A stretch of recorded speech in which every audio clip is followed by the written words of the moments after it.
কানে হেডফোন দিয়ে rail line পার হতে গিয়ে দুর্ঘটনা নতুন নয়।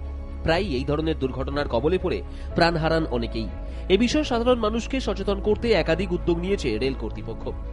সচেতনতা শিবির থেকে পোস্টার, কিন্তু তারপরেও কমানো যায়নি অসচেতনতার ফলে ঘটে যাওয়া এই ধরনের দুর্ঘটনার সংখ্যা। তাই এবার প্রযুক্তির সাহায্য নিতে চলেছে ভারতীয় রেল। মোবাইল অ্যাপ্লিকেশনের মাধ্যমে স্বয়ংক্রিয়ভাবে সচেতন করা হবে যাত্রীদের। কিভাবে কাজ করবে এই অ্যাপ্লিকেশন? প্রতিটি লেভেল ক্রসিং এ লাগানো থাকবে বিশেষ স্বয়ংক্রিয় যন্ত্র। মোবাইলে আলাদাভাবে ডাউনলোড করতে হবে নির্দিষ্ট অ্যাপ্লিকেশন।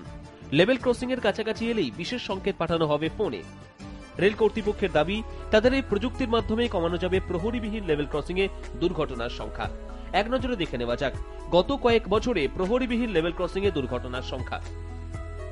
2009-10 মোট দুর্ঘটনার সংখ্যা 70টি। 2010-11 মোট দুর্ঘটনার সংখ্যা 53টি। 2011-12 মোট দুর্ঘটনার সংখ্যা 61টি। 2012-13 মোট দুর্ঘটনার সংখ্যা 58টি। 2013-14 মোট দুর্ঘটনার সংখ্যা 51টি। 2014-15 মোট দুর্ঘটনার সংখ্যা 52টি। গোটা দেশে এখনো প্রায় কয়েক হাজার প্রহরীবিহীন লেভেল ক্রসিং রয়েছে। রেল কর্তাদের দাবি, সমস্ত প্রহরীবিহীন লেভেল ক্রসিং এ এখনই কর্মী নিয়োগ করা সম্ভব নয়। আইআইটি কানপুরে চলছে এই অ্যাপস তৈরির শেষ মুহূর্তের কাজ। রেল বোর্ড সূত্রে খবর, আগামী বছরের শেষের দিকেই এই অ্যাপস পাবেন সাধারণ মানুষ। ক্যামেরায় প্রীতম মজুমদারের সঙ্গে স্বর্ণেন্দু দাস, আর প্লাস নিউজ, কলকাতা।